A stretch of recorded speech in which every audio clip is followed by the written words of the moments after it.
Hey everyone, this is Karen Waksman, founder of Retail MBA. Today we'll be talking about selling to Bealls. So if you have a great product, perfect for their stores, this training will give you some things to think about in regards to selling to them.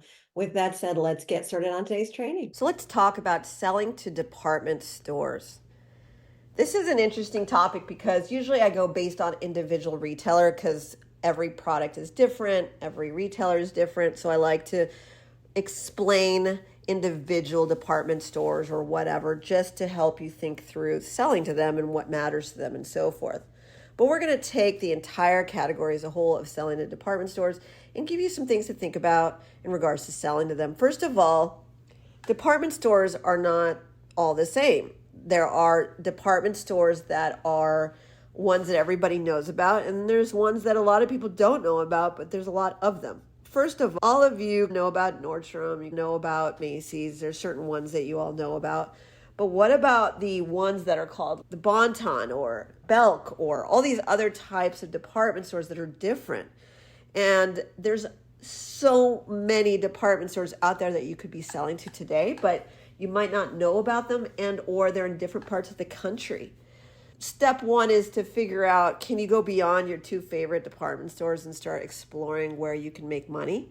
That would help you if you're selling clothing, accessories, or whatever else. They also sell a lot of different products in a department store.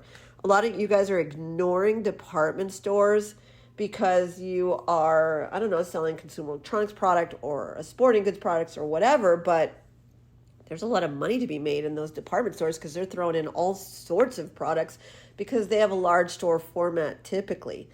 When there's a large store format, that means that they have more wiggle room to buy new products and be able to put more new products into a store. And so department stores are great because they have so many different product categories, the kid division, all the things.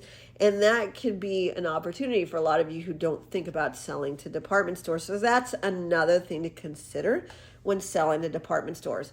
The other thing is that there's discounted department stores versus high-end department stores. And unfortunately, if you have a high-end product, there's very few stores you can sell into unless they're either boutiques or whatever. Department stores, high-end ones, the ones that sell really high-ticket ones, there's not that many for you to sell into. Sometimes when you have a wonderful product and it's very expensive and those high-end stores are not interested in your product for some reason because there's a lot of competition for the high-end expensive stuff, one thing we suggest is maybe create another product version of your product that could fit for the discounted department stores or other stores.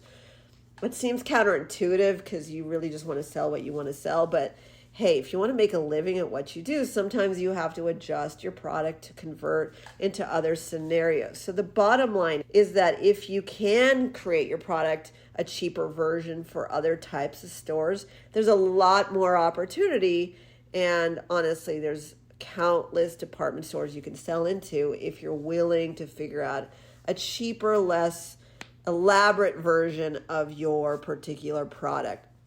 The final thing I'll say about department stores is that they are wonderful for people who are looking to get beyond specialty retailers. The reason I say that is I have a lot of clients who are struggling trying to get into specialty retailers, meaning the niche ones, the ones that are focused, hyper-focused on certain categories and so forth.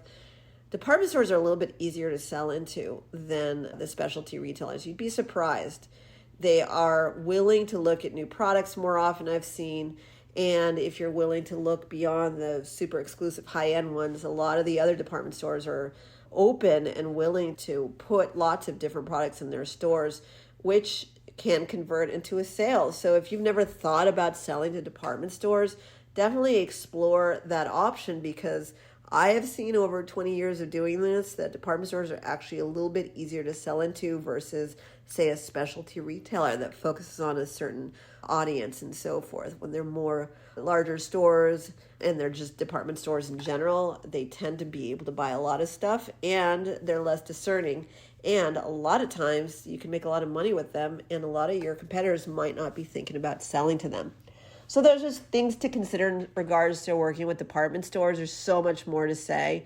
And obviously, we work with people helping them get into a variety of different department stores and all the other types of retailers. We don't just focus on big box or anything like that. If you want to learn how to approach, pitch, and sell to department stores, please take a look at retailmba.com. We actually are a retail consultancy and help people all over the globe generate millions of dollars with their consumer products brand.